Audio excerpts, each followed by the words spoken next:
नमस्कार, मैं हूं श्रद्धा। आप देख रहे हैं न्यूज 24 मध्य प्रदेश छत्तीसगढ़। देश में जनसंख्या नीति को लेकर बहस छिड़ी हुई है। सबसे पहले असम के नए नवेले सीएम हेमंत बिस्वा शर्मा ने जनसंख्या नीति पर सियासी शगुफा छोड़ा। हेमंत बिस्वा के पहल से देश भर में जनसंख्या नीति पर सियासत जारी है। यूपी की योगी सरकार ने तो जनसंख्या नीति को लेकर ड्राफ्ट भी जारी कर दिया। वहीं अब इस एमपी में भी इस पर सियासत शुरू हो चुकी है।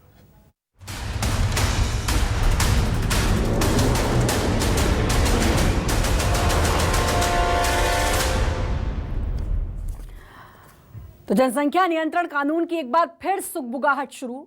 जनसंख्या नीति के समर्थन में बीजेपी और कांग्रेस के कई नेता हैं। शिवराज कैबिनेट के कई मंत्रियों ने भी इसकी मांग उठाई है। राज्यसभा सांसद विवेक तन्खा की बात करें तो उन्होंने भी इस कानून का समर्थन किया। बीजेपी के 40% विधायकों के 3 से ज्यादा बच्चे हैं।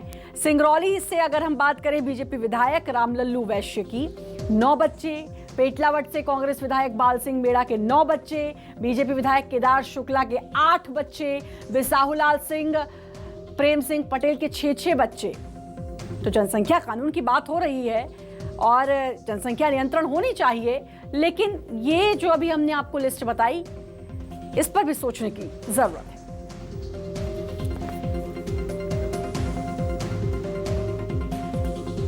और अब इस चर्चा को आगे बढ़ाएंगे, चर्चा शुरू करेंगे और हमारे साथ हमारे गेस्ट भी जुड़ चुके हैं। नेहा बग्गा बीजेपी प्रवक्ता हैं और अजीत भदौरिया कांग्रेस प्रवक्ता हमारे साथ जुड़े हैं। आप दोनों का बहुत बहुत स्वागत है। और सबसे पहले बात मैं बीजेपी से ही कर लेती हूँ, क्योंकि सरकार भी आपकी है, सुगबुगाहट भी अब तेज हो चुकी है नेहा जी। और सबसे बड़ी बात कि यूपी में तो ड्राफ्ट भी तैयार हो गया है, अब एमपी में भी इसकी चर्चा जोरों पर है। लेकिन इस सब के तर कांग्रेस की सरकार में भी इसी तरह की बात हुई थी, लेकिन जब बीजेपी की सरकार उसके बाद आई तो इसको शिथिल कर दिया। क्या नियंत्रण की जब हम बात करते हैं तो ये आवश्यकता है। हम सभी जानते हैं कि हमारे पास 2% का लैंड बचा हुआ है, 4% का हमारे पास पानी है और 20% हमारी आबादी है कुल विश्व की। और जिस तरीके से जनसंख्या विस्फोट हो रहा है, रिसोर्सेज कम हो रहे हैं और उसको नियंत्रण में रखने के लिए जनसंख्या नियंत्रण कानून की आवश्यकता है। मुझे समझ में नहीं आता कि आज अगर देश में जनसंख्या नियंत्रण कानून की बात चाहिए। आपने खुद विवेक तन्खा जी का नाम लिया। विवेक तन्खा जी तो कांग्रेस पार्टी से है, भारतीय जनता पार्टी से है नहीं। और उनका बयान मैं सुन रही थी, उन्होंने साफ तौर पर कहा कि कोई भी दल जो है, कोई भी पार्टी जो है, वो देश से बड़ी नहीं है, तो पार्टी से ऊपर देश है। और अगर हमें रिसोर्सेज को संभालना है, अगर हमें रिसोर्सेज को सही तरीके से जनता तक पहुंचाना है, तो जनसंख्या नियंत्रण कानून की आवश्यकता है। बिल्कुल, बहुत जरूरी है। आपकी बात से मैं सहमत भी हूँ नेहा जी कि भाई अब हमारे पास अब अगर ऐसी ही जनसंख्या बढ़ती रही तो फिर रिसोर्सेज की कमी हो जाएगी, जिससे हमें परेशानियों का सामना करना पड़ेगा। लेकिन मेरा सवाल ये है कि जब कांग्रेस की सरकार थी तब ये नियम आया, लेकिन उसके बाद बीजेपी की सरकार आई और नियम तो अभी भी है, लेकिन नेताओं के लिए ये शिथिल हो जाता है नियम। और ये फिर लगता है कि भाई आम जनता के लिए कुछ और बात कि सरकारी नौकरी नहीं दी जाएगी, ये नहीं किया जाएगा। और अगर हम नेताओं की बात करें तो उनके लिए कुछ और बात। इससे पहले आपने मुझे कहते हुए भी सुना होगा, संख्याएं भी गिनाई हैं किसके कितने बच्चे। देखिए, चाहे सिविल सर्विसेज हो, चाहे लोकल बॉडीज हो, इसमें लगभग ये कानून जो है वो लागू है। और मैं आपकी बात से सहमत हूँ, चाहे विधायक हो या सांसद हो, इन पर भी ये लागू होना चाहिए। और आपने एक अच्छा विषय उठाया है, इसलिए मैं आपको उसके लिए बधाई भी देना चाहती हूँ। इसमें विवाद कहाँ है? अगर इस प्रकार से जनसंख्या नियंत्रण होता है और वो लोकल बॉडी से लेकर सिविल सर्वेंट से लेकर संसद तक होता है, तो मुझे लगता है कि ये स्वागत योग्य है। इस पर विचार होगा। विवाद कहाँ है ये तो अब कांग्रेस से हमारे साथ जुड़े हुए हैं अजीत भदौरिया जी, वो बताएंगे कि विवाद कहाँ है। क्योंकि अजीत जी, कांग्रेस में भी मुझे 2 खेमे नजर आ रहे हैं। विवेक तन्खा इसका समर्थन करते हैं और वो साफ तौर पर कहते हैं कि पहले भी कानून की बात हुई थी, लेकिन वो गलत तरीके से लागू किया, गलत तरीका उसमें अपनाया गया। अब लागू हो लेकिन सही तरीके से। तो विवेक तन्खा इसका समर्थन करते हुए नजर आए, लेकिन वहीं एक धड़ा ऐसा भी है जो इसका समर्थन नहीं करता है। देखिए श्रद्धा जी, मैं थोड़ा फ्लैशबैक में ले जाऊंगा। 2001 में जब कानून लागू हुआ, जनसंख्या नियंत्रण कानून, उसके बाद 2005 में लोकल बॉडीज के इलेक्शन आए तो मध्य प्रदेश में सर्वदलीय बैठक हुई, कानून को थोड़ा स्थगित कर दिया जाए और जिससे ये लोकल बॉडीज के इलेक्शन पे ना आए, तब से ये कानून स्थगित है। कांग्रेस की मंशा साफ है, राष्ट्र हित में जो भी निर्णय हो उसके साथ कांग्रेस पार्टी खड़ी है, चाहे वो कांग्रेस पार्टी द्वारा लिया गया निर्णय हो या जो भी रूलिंग पार्टी है उसके द्वारा लिया गया। इसमें कहीं कोई कोताही नहीं है, कहीं कोई दो राय नहीं, बिल्कुल स्पष्ट हो। परंतु जहां तक राजनीतिक स्वार्थ पूर्ति के लिए कोई भी कानून आए, कोई भी निर्णय हो, किसी भी सरकार के द्वारा हो, तो वो अपने आप में संशय की दृष्टि से आ जाता है। आज आप देखिए, जनसंख्या नियंत्रण कानून सबको मालूम है क्यों आ रहा है, क्योंकि सिर्फ और सिर्फ उत्तर प्रदेश चुनाव को टारगेट करके किया गया। कई एक ऐसे निर्णय केंद्र की वर्तमान सरकार द्वारा संबंधित राज्यों के, जिन राज्यों में चुनाव थे, उन राज्यों के मुद्दों को भुनाने के लिए, उनमें लोगों की भावनाओं को भड़काने के लिए तत्काल में घोषणाएं की गई, परंतु जब वो उस राज्य के चुनाव निकल जाते हैं तो उन पर क्रियान्वयन नहीं किया जाता। हमारा तो कहना साफ है, कांग्रेस पार्टी का कहना साफ है कि आप साफ मंशा से राष्ट्र हित में जो भी निर्णय लें, कांग्रेस पार्टी उसके साथ खड़ी हुई है, चाहे वो जनसंख्या नियंत्रण कानून हो, कोई भी दूसरे कानून हो।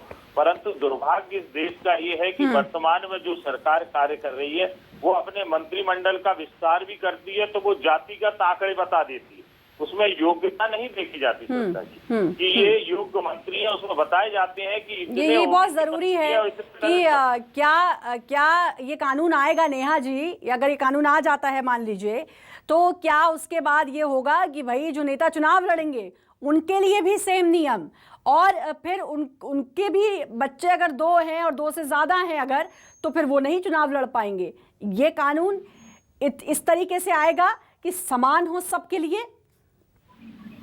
श्रद्धा जी, फिर से वहीं से शुरू करती हूँ, विवेक तनखा जी को कोट करती हूँ। उन्होंने एक लाइन और कही थी कि मैं राष्ट्र प्रेमी हूँ, मैं देश से प्रेम करता हूँ, और पार्टी जो है वो देश से ऊपर नहीं है, देश पार्टी से ऊपर है। तो उनका इशारा किस ओर था शायद आप सब जानते होंगे। अभी ये कह रहे थे कि ये जाति की वजह से हो रहा है और एक जाति को टारगेट किया जा रहा है।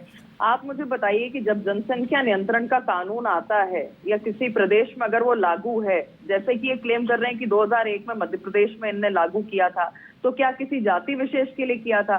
जब इस प्रकार के कानून आते हैं तो उसमें प्रदेश की स्थितियों को देखकर, देश की स्थितियों को देखकर, मैं उम्मीद करती हूँ अगर देश से बढ़कर कुछ नहीं है तो अगर ये कानून आता है नेहा जी, अगर ये कानून आता है तो फिर जब जो भी इलेक्शन में खड़े हो, जो भी चुनाव लड़ने के लिए जो भी दावेदार हो, सब कुछ देखा जाए, जैसे पूरी आय का ब्यौरा लिया जाता है, पूरी संपत्ति का ब्यौरा लिया जाता है, उस तरीके से ये भी ब्यौरा हो कि कितने बच्चे हैं। क्योंकि अगर आम जनता पर ये कानून लागू होता है तो फिर नेताओं पर भी सेम कानून लागू होना चाहिए, क्योंकि वो मिसाल हैं और जैसा वो बिहेव करेंगे वैसा ही जनता भी बिहेव करेगी। अब एक और चीज़ नेहा जी, मेरा सवाल ये है कि चलिए कानून तो आ गया मान लीजिए, अब इसको लागू किस तरीके से, इसका अनुपालन किस तरीके से करवाया जाएगा? क्योंकि कानून तो तमाम है, तमाम कानून देश में लागू हो चुके हैं, लेकिन उसके बावजूद भी कानून के खिलाफ लोग जाते हैं। तो अब कैसे इसका अनुपालन कराया जाएगा?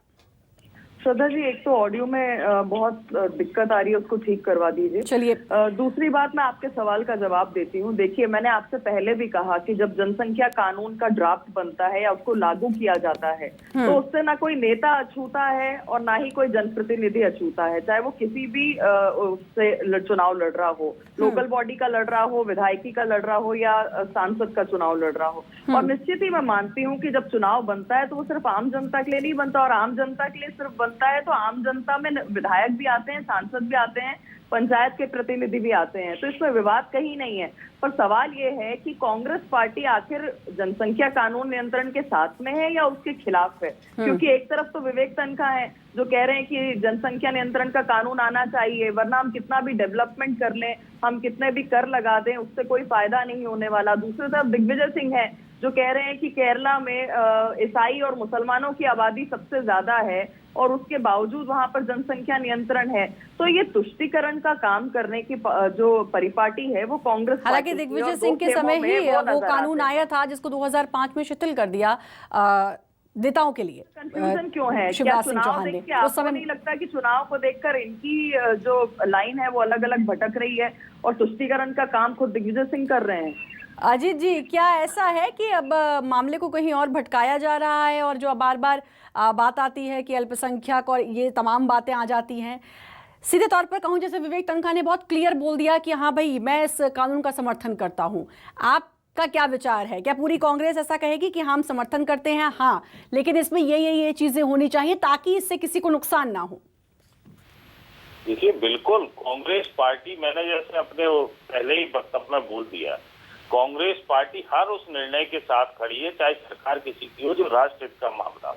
विवेक तन्खा जी भी सांसद हैं कांग्रेस पार्टी के राज्यसभा से, तो उन्होंने भी वक्तव्य दिया, सोच समझ के वक्तव्य दिया है।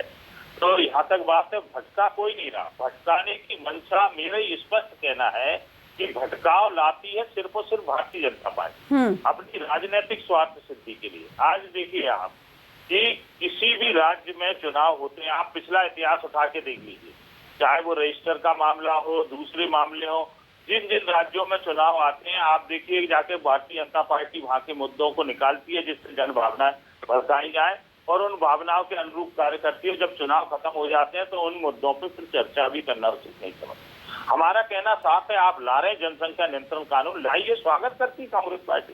कांग्रेस पार्टी ने कहा वो विरोध किया, कौन कह रहा है विरोध कर रहे हैं? वो तो जो आदरणीय दिग्विजय सिंह जी के संबंध में जो चर्चा कर रहे हैं, उन्होंने दिग्विजय सिंह जी ने ट्वीट किया है, उसमें भ्रूण, उसमें लिंग का अनुपात बताया गया है, उसमें प्रजनन का अनुपात बताया गया है, वो पूरी डिटेल है। आप कहें तो मैं उसको अभी पूरे पढ़ देता हूँ, मेरे सामने ही रखी हुई। तो ये सब चीजें लगातार है। श्रद्धा जी, आपके माध्यम से मैं आपके दर्शकों को बता देना चाहूंगा, स्पष्ट रूप से कहूंगा कि जो भी सरकार हो, राष्ट्र हित के और देश प्रेम के मुद्दे पे, जनहित के मुद्दे पे जो भी निर्णय करेगी, कांग्रेस पार्टी उसके साथ खड़ी है। कहीं कोई अलगाव की बात नहीं है, परंतु हाँ, इसमें राजनीतिक स्वार्थ पूर्ति कहीं से सरकार की नहीं होना चाहिए, ये बिल्कुल साफ और स्पष्ट रूप से कहना है। नेहा जी से मेरा सवाल है, नेहा जी मेरा सवाल ये है कि कानून आएगा तो एक चीज़ का ख्याल ये कैसे रखा जाएगा कि किसी को नुकसान ना हो इस कानून का, क्योंकि ये बहुत पर्सनल डिसीजन होता है फैमिली प्लानिंग का, और कितने बच्चे, ये एक कपल का बहुत पर्सनल डिसीजन होता है। तो इन तमाम चीज़ों का कैसे ख्याल, क्योंकि वो तो निजता का कहीं ना कहीं हनन नहीं है, क्योंकि अब मान लीजिए किसी का एक बच्चा है और दूसरी बार उसने प्लान किया, जुड़वा बच्चे हो गए, आप क्या करें? श्रद्धा जी, देखिए, जब हम रिसोर्सेज की बात करते हैं तो हमें इस बात का तो ध्यान रखना पड़ेगा कि हमारी जनसंख्या जो है वो किस ओर जा रही है। क्योंकि मैं आपको एक छोटा सा उदाहरण देती हूँ कि आप एक रोटी को 10 लोगों में बांटेंगे या एक रोटी को 5 लोगों में बांटेंगे, तो आप मुझे बताइए कि कौन सा बेहतर होगा। तो सवाल ये है कि जब रिसोर्सेज लिमिटेड हैं तो इस कानून की भी आवश्यकता है और उस कानून को इम्प्लीमेंट करने के लिए बिल्कुल, मैं आपकी बात को समझ गई कि अगर जनसंख्या नियंत्रण होगी तो हमारे पास रिसोर्सेज ज्यादा होंगे, और रिसोर्सेज ज्यादा होंगे तो हम ज्यादा बेहतर तरीके से काम कर सकते हैं, ये देश की बेहतरी के लिए होगा, ये चीज समझ में आती है। लेकिन एक जो सवाल, इनफैक्ट मैं आपको बताऊं, सोशल मीडिया पर इसे एज अ जोक भी लिया जा रहा है, आप भी एक्टिव हैं सोशल मीडिया पर, कि अगर किसी का एक बच्चा है पहले और दूसरी बार जुड़वा हो जाता है, उस कंडीशन में क्या सरकारी नौकरी से हाथ धो बैठेंगे, कोई उनको लाभ नहीं मिलेगा, वो सरकारी नौकरी के लिए अप्लाई नहीं कर सकते, या वहां पर भी भाई कोई पॉइंट रखा जाएगा कि हाँ इस स्थिति में ये स्थिति को एक्सेप्शन माना जाएगा? निश्चित ही इस प्रकार की जो स्थितियां बनती हैं उसको लेकर सरकार विचार भी करेगी और एक ड्राफ्ट भी आएगा उस प्रकार से। पर मुझे लगता है कि अभी तो ये चर्चा का विषय है। चर्चा में ही जब कांग्रेस पार्टी के इतने सारे धड़े बटे हुए हैं और उस पर मुखालफत करने का काम कर रहे हैं, तो सबसे पहले तो ये स्थिति स्पष्ट करनी चाहिए कांग्रेस पार्टी को कि वो इसके हक में है या नहीं है। और जब खाका बनता है, किसी प्रकार का ड्राफ्ट आता है, तो इन सारे विषयों पर विचार कर कर वो ड्राफ्ट आता है। ऐसा नहीं है कि कहीं पर ये कानून बन गया है, अचानक से किसी पर थोप दिया गया है।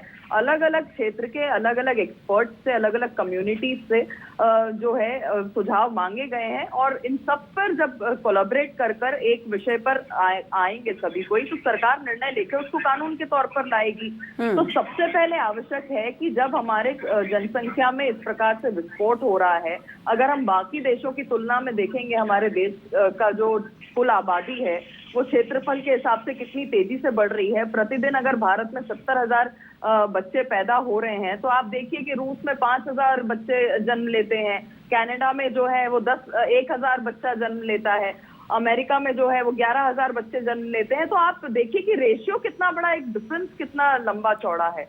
और इसीलिए आज आवश्यक है कि इस कानून पर चर्चा भी होनी चाहिए और सार्थक चर्चा होनी चाहिए। जहां तक कांग्रेस के प्रवक्ता कह रहे थे कि चुनाव की दृष्टि से ये हो रहा है, तो श्रद्धा जी बहुत विनम्रता से, ये कांग्रेस के प्रवक्ता भी जानते होंगे कि हमारे देश का जो इलेक्टोरल प्रोसेस है पूरे साल भर में किसी ना किसी राज्यों में जो है चुनाव होते रहते हैं। तो क्या इसको देखते हुए जो मुख्य और अहम कानून बनने चाहिए, जिन चीजों पर हमें विचार करना चाहिए वो बंद कर देना चाहिए? क्या हर चीज को ये तुष्टीकरण पर लाकर रोक देंगे? अजीत जी बार बार कह रहे हैं कि भाई हम ये कह रहे हैं जो देश हित में है वो हो, हम उसके साथ हैं, लेकिन वो क्या कैसे हो भाई? अगर ये कानून आता है अजीत जी, तो आपको किस पॉइंट पर आपको लगता है कि ये गलत है? आपको क्या चीजें ऐसी लगती हैं कि ये गलत हो रहा है, जिसका विरोध कर रहे हैं, या फिर जिस बात पर इस समय आप लोग आमने सामने हैं? देखिए, सबसे पहले आपने नेहा जी से प्रश्न किया था, वो उसकी जानकारी मुझे है तो मैं थोड़ा उसको स्पष्ट कर देता हूँ। 2001 में जब मध्य प्रदेश में जनसंख्या नियंत्रण कानून आया था, उस समय श्रद्धा जी ये प्रावधान था उसमें कि अगर किसी के एक बच्चा है और दोबारा उस प्लान करता है, वो अगर कहीं ट्विंस हो जाते हैं तो उसको उसमें छूट का प्रावधान था। ये प्राकृतिक उसकी वजह से उसको छूट का प्रावधान था। ये नहीं कि अगर उसके ट्विंस हो गए तो 3 बच्चे मान के उसके ऊपर वो कानून को लागू कर दिया जाए। तो इस तरीके से 2001 में जब वो ड्राफ्ट आया था उसमें प्रावधान था इसका आपकी बात का समाधान कर दूं तो मैं तो बार बार यही कह रहा हूँ कि आप किसी को टारगेट करके मत करिए, आप करिए ना। कांग्रेस पार्टी तो खड़ी है, आपको क्या नहीं, तो आपको ऐसा क्यों लगता है कि किसी को टारगेट करके ये कानून, ये तो देश की डिमांड है। अगर जनसंख्या बढ़ रही है, आप खुद इस बात को कह रहे हैं, विवेक तनखा ने खुद कहा है जनसंख्या कंट्रोल रहेगी तो वो सबके हित में होगा, वो सबके लिए अच्छा होगा। तो आपको ऐसा क्यों लग रहा है कि किसी को टारगेट किया जा रहा है? हमको नहीं लगता। भारतीय जनता पार्टी के लोग अपने आप ही स्पष्ट कर देते हैं।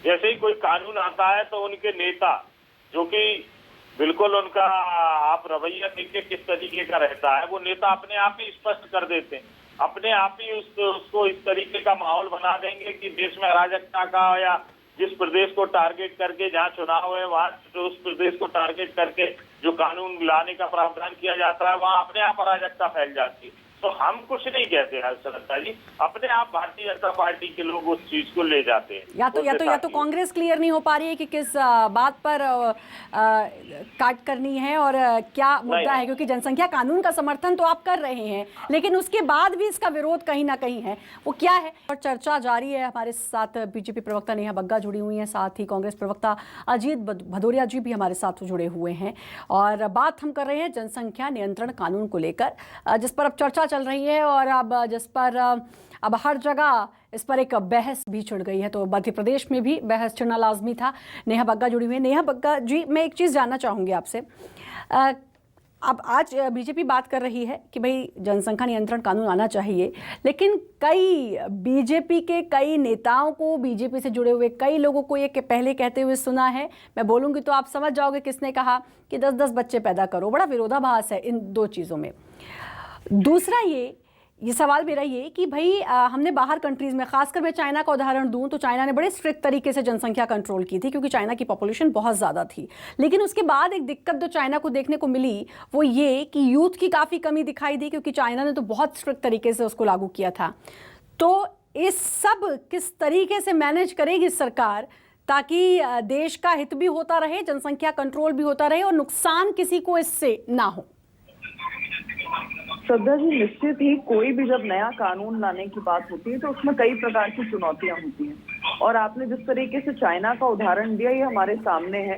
भारत जो है वो युवा देश है, और उसके लिए जरूरी यही है कि सरकार ने जब 2 बच्चों की बात कही है तो 1 बच्चे की क्यों नहीं कही, ताकि लगातार हमारे देश में युवा भी बना रहे और जनसंख्या नियंत्रण भी हो सके, यानी कि रिसोर्सेज जिसको सही पहुंचने चाहिए वो पहुंचते रहें।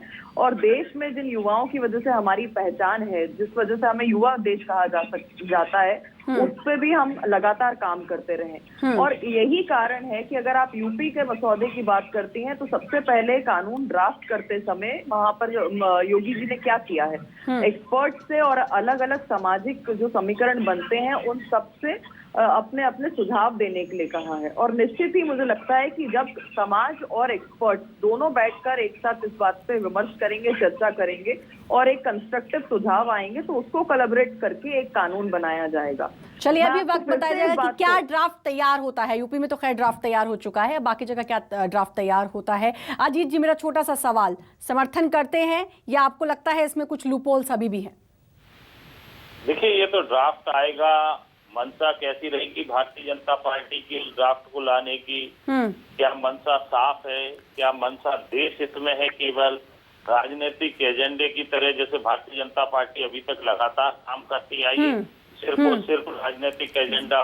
कोविड में लाखों लोग काल के ग्रास में चले गए। अजीत जी, समय मुझे बहुत इजाजत नहीं दे रहा है, माफ कीजिएगा, लेकिन आप कानून का समर्थन करेंगे लेकिन मंशा पर भी कांग्रेस जो है वो सवाल उठा रही है। आप दोनों का बहुत बहुत धन्यवाद करना चाहूंगी। आपका बहुत बहुत स्वागत नेहा बग्गा जी। अजीत जी, आपका बहुत बहुत शुक्रिया कि आप जुड़े हमारे साथ। और फिलहाल इस खास पेशकश में इतना ही। बाकी खबरों के लिए लगातार बने रहिए न्यूज़ 24 मध्य प्रदेश छत्तीसगढ़ के साथ।